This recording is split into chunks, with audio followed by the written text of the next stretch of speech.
Le 19 avril, c'est le jour où on m'a mis dans un wagon à bestiaux d'un train.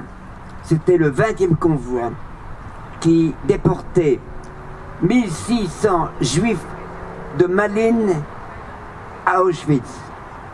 Et j'étais dans le wagon, j'avais 11 ans, avec ma mère, et dans le wagon, il y avait 50 personnes. Donc c'était un train d'à peu près 40 wagons. Et je comprenais rien. J'étais encore dans mon monde de scout. Moi j'aimais les scouts. J'étais un wolfje, un Welf. Et j'étais encore dans mon univers de luchttoe. En ik wist niet dat ik veroordeeld werd tot de dood. En deze trein zou me brengen op de plek van mijn executie. Ik wist niets. En wonderbaarlijk, ik heb gesprongen uit deze trein en ontsnapt. Voilà. Dus voor mij, de 19e april is de dag van mijn tweede geboorte. Je suis né une deuxième fois. C'est ma mère qui m'a donné 2 fois la vie. Quand je suis né à Uccle, Bruxelles, le 12 octobre 31, et le jour de mon évasion, le 19 avril 1943.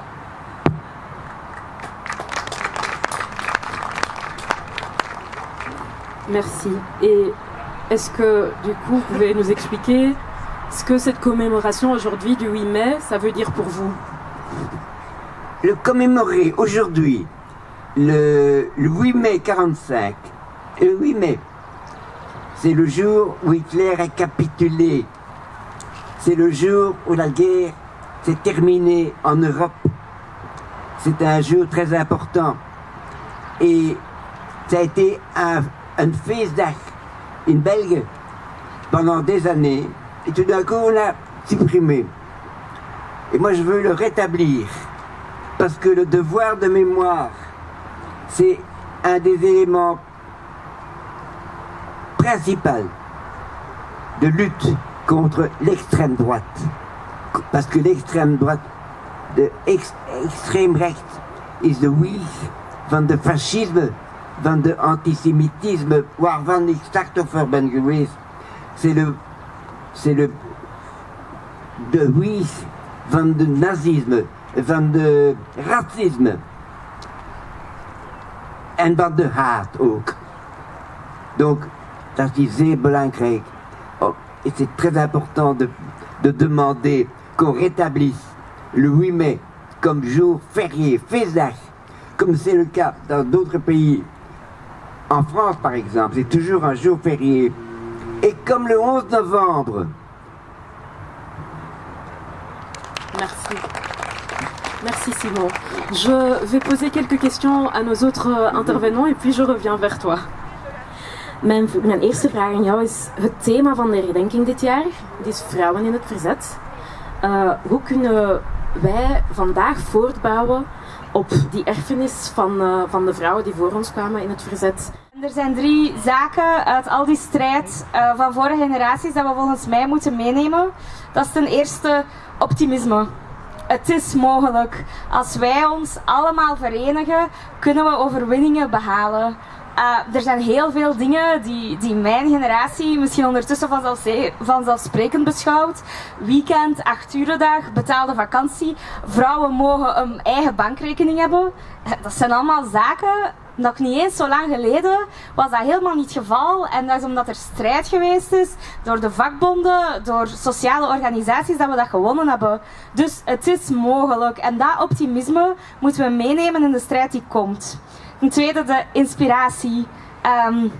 mensen zoals ik, mensen zoals jullie, mensen zoals mijn ouders, mijn grootouders, allemaal zogezegd gewone mensen. Het zijn wel zij, het zijn wel wij die samen dat verzet maken. Dus die inspiratie van mensen die zich inzetten voor een andere samenleving en dat wij dat ook kunnen doen, mijn generatie, is volgens mij het tweede belangrijke punt. En het derde belangrijke punt is volgens mij de noodzaak. Al die rechten waar zo hard voor gestreden is, zien we eigenlijk dat er vandaag een supergrote aanval is door de Arizona-regering op socio-economische rechten, ons pensioen, aanval op de zieken, aanval op mensen zonder de correcte papieren. Maar ook aanval op onze democratische rechten met de wet Quentin, met de middenveldsorganisatie die subsidies verliezen omdat ze te kritisch zijn, met gasboetes en andere intimidatie die gebruikt wordt tegen actievoerders. We mogen dat niet zomaar laten passeren, we mogen dat niet normaliseren. En om ons daar weerbaar tegen te maken is volgens mij super belangrijk om ons te verenigen. Om niet die tactiek van verdeel en heers, mensen tegen elkaar opzetten, wat dat essentieel is voor het kapitalisme, zeker voor het fascisme, dat wij daar niet aan toegeven, maar dat wij bouwen aan een eenheid van alle mensen die eigenlijk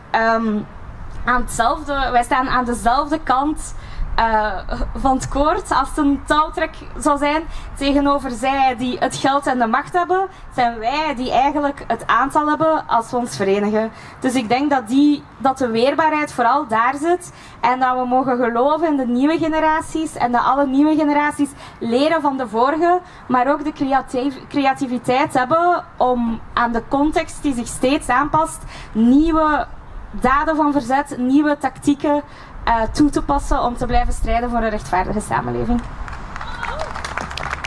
Bedankt Mathilde. Laurent, je viens vers vous. Bonjour. Bonjour. Ma question c'est, vu que voilà votre expertise c'est aussi beaucoup l'éducation à Amnesty, si j'ai les bonnes sources. Donc, vous êtes bien renseigné. Voilà. Donc, ma question c'est quel rôle est-ce que l'éducation et la formation peuvent jouer aujourd'hui pour aider nos jeunes à se prémunir contre la polarisation et l'extrême droite? Alors, je voudrais vraiment commencer par quelque chose qui est un petit peu différent. C'est aujourd'hui la fête des mères et ce que M. Grossi vient de nous dire, que ce qui est arrivé le 19 avril, pour moi, ça dépasse l'entendement. Une mère qui donne la naissance pour une deuxième fois à son fils, c'est quelque chose qui dépasse l'entendement. Et nous devons accueillir cette émotion qui me donne, moi, la chair de poule. J'essaie de me représenter ce que ça peut être, et on est sur quelque chose qui dépasse l'entendement. Et si je le dis, c'est parce que je crois que l'émotion, c'est une source de ce qui nous forme et de ce qui nous construit. Alors, la formation, l'éducation, on a souvent tendance à penser que c'est quelque chose de cérébral, mais on voit ici que l'émotion joue aussi pour quelque chose là-dedans. Alors moi je sais bien que j'ai l'air beaucoup plus jeune que je ne le suis, mais je suis d'une génération qui a connu les premières famines au Biafra à l'époque, et c'était le début de la télévision. Et à cette époque-là, dans les années 60, 70, 80, il suffisait de dire que quelque chose n'allait pas dans le monde pour que les gens se mobilisent. Parce que l'adhésion à des valeurs allait de soi. Parce qu'il y avait un consensus sur le fait que les droits humains, c'est bien. Aujourd'hui, ce consensus n'existe pas. Et donc l'idée qu'il faut seulement informer, qu'il faut seulement diffuser de la connaissance sur ce qui s'est passé pendant la Deuxième Guerre mondiale n'est plus suffisant. Il faut y ajouter un élément qui consiste à discuter des valeurs que nous avons chacun à titre personnel. Il faut réapprendre, et je crains le mot fasse peur, il ne devrait pas, il faut réapprendre à philosopher, à se poser des questions ensemble, à discuter. Moi, je crois que ça, c'est bien. Moi, je crois plutôt que cela, ça n'est pas bien. Et on discute. Et quand on discute, on affermit ses convictions. Et si on affermit ses convictions, alors, à un moment, on peut commencer à agir. Et donc, je pense que l'enjeu aujourd'hui, c'est de discuter des valeurs sur lesquelles on peut se retrouver. Pas seulement en opposition à un monde qui multiplie les provocations. Il ne s'agit pas toujours d'être anti ceci, anti cela. À un moment, nous devons aussi réaffirmer ce en quoi nous croyons. Merci. Simon, je reviens vers vous. Voilà ma prochaine question. Que pensez-vous de la montée de l'extrême droite dans le monde aujourd'hui ? Il faut combattre l'extrême droite, car comme je l'ai dit, c'est le berceau de toutes les haines. Il y a 3 moyens importants pour combattre l'extrême droite. 3 moyens pacifiques, parce que moi je suis non violent. Mes modèles à moi, c'est Gandhi, c'est Nelson Mandela et c'est Martin Luther King et d'autres. Donc, je n'ai que des moyens calmes, pas la révolution et la guerre civile. Il y a 3 moyens. Le premier, c'est le devoir de mémoire que nous accomplissons aujourd'hui, ici, aujourd'hui. Parce que quand les jeunes apprennent les crimes qui ont été commis par les nazis et dans d'autres circonstances, les jeunes ne supportent pas ça. Parce que les jeunes, ils ont en eux le sens de la justice, de la bonté et la vérité. Donc, premier moyen de lutte, c'est le devoir de mémoire. Le deuxième moyen, c'est quand il y a les élections. Il ne faut pas voter pour des partis d'extrême droite. En Belgique, tous les partis sont démocratiques. Vous avez le choix. Sauf un. Il est en Flandre.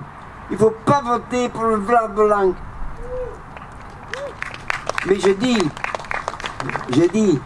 que tous ceux qui votent pour le Vlaams ou pour Le Pen en France ou pour AfD en Allemagne, ce ne sont pas tous des fascistes, mais ils se trompent, ils sont trompés.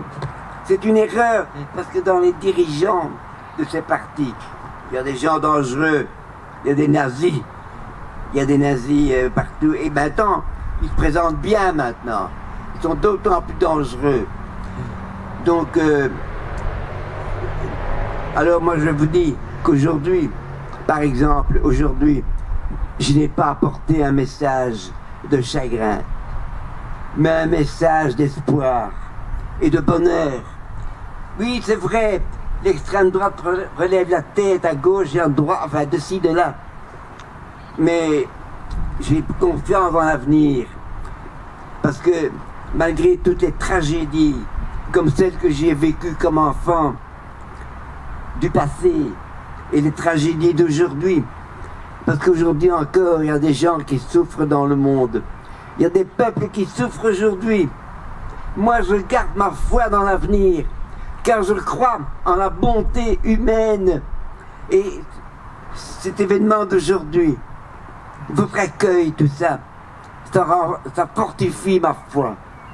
Donc, je suis tranquille avec moi-même, et je suis optimiste. Mais il faut se battre. Il y a un troisième moyen de lutte contre l'extrême droite. Tu l'as dit, c'est la pensée, la discussion. Si tout le monde pense bien, eh bien, la pensée, la discussion entre nous, c'est un acte de résistance. Merci. Merci beaucoup. Mathilde, ik kom terug bij jou.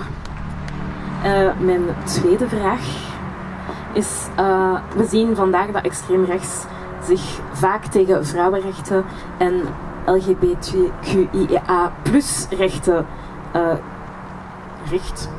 Mijn zin was nog niet af. Waarom zijn die rechten zo'n belangrijk doelwit?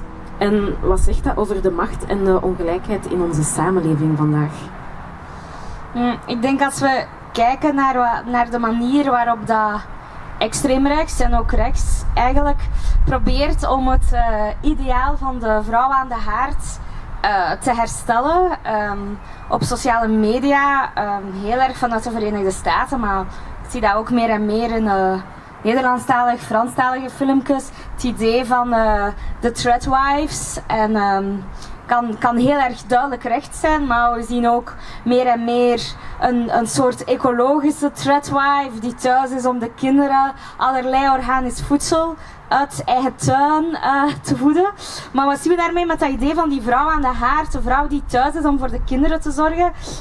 Ten eerste zijn er al die gratis zorgtaken, het opvoeden van de kinderen, wassen, plassen, poetsen, van alle eigenlijk gratis werk dat gedaan wordt door allemaal individuele vrouwen, terwijl dat we de generaties voor ons zo hard gestreden hebben voor goede crèches, goede, sterke openbare diensten, zorginstellingen, zodat we eigenlijk als samenleving de verantwoordelijkheid opnemen voor het welzijn van iedereen. En de vrouw aan de haard is echt een concrete aanval van extreem rechts om die sterke, zorgende samenleving onderuit te halen. En ten tweede, en dat zien we ook heel hard, het fascisme en het nazisme, is dat de vrouw thuishouden een heel harde, duidelijke controle van de reproductie van de natie. Dus om ervoor te zorgen dat idee van het volk dat verder gezet moet worden, moeten we eigenlijk... Merci Simon, ça va aller. Merci beaucoup.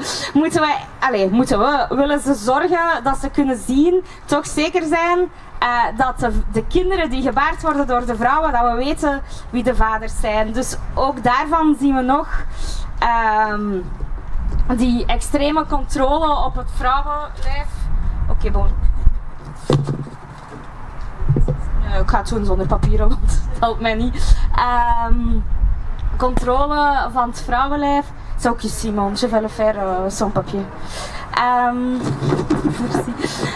Die extreme controle op het vrouwenlijf, en we zien daar ook die aanvallen op LGBTQ+ in, want ook daar, die zogezegde andere manier van leven, dat is een aanval op het kerngezin. En het kerngezin zorgt voor die orde waar dat fascisme zo voor staat, en zorgt voor een moeder die thuis blijft aan de haard en een vader die braaf naar het werk gaat, braaf naar de bazen luistert en net genoeg verdient om dat gezin in leven te houden en zo opnieuw te kunnen gaan werken, opnieuw voor de kinderen te zorgen. En zoals ik daar juist ook al zei, daar zit een superharde verdeel- en heersen. Dus het idee dat vrouwen en mannen fundamenteel anders zijn. Het idee dat vrouwen en mannen andere belangen zouden hebben, andere talenten, andere dingen zouden willen in het leven. Oké, als we daarover discussiëren, dan discussiëren we niet over maar wat is het verschil tussen al die mensen die elke dag hun loon moeten verdienen in de fabriek en de enkelingen die de fabriek bezitten, die met alle winst beslissen wat er gebeurt, dat naar aandeelhouders laten gaan, daarvoor pleiten dat er meer investeringen moeten zijn in militarisering, maar dat er moet bespaard worden op de zorg. En dat er vooral niks van dat geld dat gemaakt is door het werk van de arbeiders terugvloeit naar de samenleving. Dus voor mij zegt die aanval op vrouwen net iets over het feit dat wij als vrouwen, mannen van alle soorten achtergronden, alle soorten jobs moeten verenigen om meer democratische rechten en meer sociaal-economische rechten te winnen. Dank u wel. Et Laurent, je reviens vers vous. Donc, vous avez déjà un peu répondu à ma deuxième question dans la première question, je pense. Mais du coup, je vais la poser, mais je vais rajouter quelque chose. Donc, je reprends les sentiments des jeunes. Beaucoup de jeunes se sentent impuissants aujourd'hui face aux injustices qu'ils voient dans le monde. Quelles actions concrètes et accessibles peuvent vraiment faire la différence? Donc, j'ai déjà entendu que discuter, Simon aussi l'a évoqué, que discuter c'est très important. Donc, je rajoute peut-être la question de comment discuter avec quelqu'un qui a une vue très différente de la tienne. Alors, c'est très curieux parce que discuter. Alors comment on peut faire? Je vais donner un exemple. Il y a une étude qui a été faite en France et qui a démontré que l'extrême droite réalise des taux électoraux bien plus élevés dans les villages dans lesquels il n'y a plus de bar tabac, c'est-à-dire l'équivalent des cafés chez nous. Et donc, on constate que l'extrême droite, elle se nourrit du sentiment de solitude qu'ont les gens et qui se retrouvent seuls devant leurs réseaux sociaux, là où le fait de se retrouver dans des lieux comme un café, c'est quelque chose qui fait que les gens discutent et qui fait que l'extrême droite régresse. Et donc, que peut-on faire? Eh bien, il faut organiser des apéritifs, il faut organiser des rencontres, il faut faire des apéros de voisins, il faut faire des fêtes, il faut aller à la rencontre, évidemment, de personnes qu'on ne connaît pas. Si vous faites juste un apéro avec les 3 copains qui pensent comme vous, vous aurez du bon temps, et je vous souhaite d'avoir du bon temps, mais c'est un peu. L'idée, c'est vraiment de pouvoir faire des choses avec des gens qu'on ne connaît pas forcément. Alors évidemment, dans ces cas-là, on rencontre des personnes qui ne partagent pas nos opinions. La première chose à faire, je crois, c'est d'éviter d'avoir un discours moralisateur. On a tendance, tellement on bout d'impatience, tellement on est animé par les envies que nous avons de défendre nos idées, on a tendance à interrompre et à essayer de faire comprendre à la personne qu'elle se fourvoie. En fait, essayons, c'est pas facile, d'écouter et de poser des questions. De poser des questions qui nous amènent à comprendre quel est le point de vue de la personne, d'où elle parle. L'extrême droite, elle instrumentalise les peurs des gens. Elle instrumentalise le fait que des gens ont aujourd'hui des difficultés économiques. Elle instrumentalise le fait que les gens ne savent pas très très bien où on va avec le climat. Elle instrumentalise le fait qu'il y ait une guerre en Russie et que, regardez, il y a des drones plein le ciel belge. Elle instrumentalise les peurs des gens. Et donc, à un moment, il faut pouvoir essayer d'amener les gens à identifier ce qui est la difficulté pour évoquer avec ces gens-là des hypothèses différentes sur les solutions à apporter. Non, ça n'est pas forcément les migrants qui sont la source de tous les maux. Non, ça n'est pas forcément le fait que les femmes prennent leur place dans la société qui est la source de toutes les difficultés auxquelles nous sommes confrontés ou auxquelles nous croyons être confrontés. Et donc c'est là, vraiment dans un dialogue qui n'est pas moralisateur, qu'on peut essayer de retrouver les gens, me semble-t-il. Merci beaucoup, Laurent. Il nous reste plus que quelques minutes, donc je propose de quand même voir s'il y a des questions du publiek. Zijn er voor de laatste minuutjes van deze open talk vragen uit het publiek? Ah, il y a une question.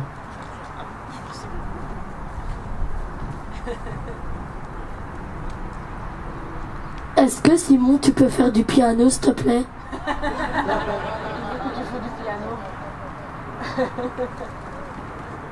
Ik ben d'accord.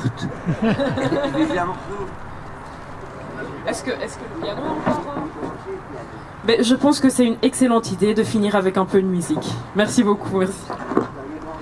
Et est-ce qu'on peut encore applaudir pour du coup nos 3 intervenants?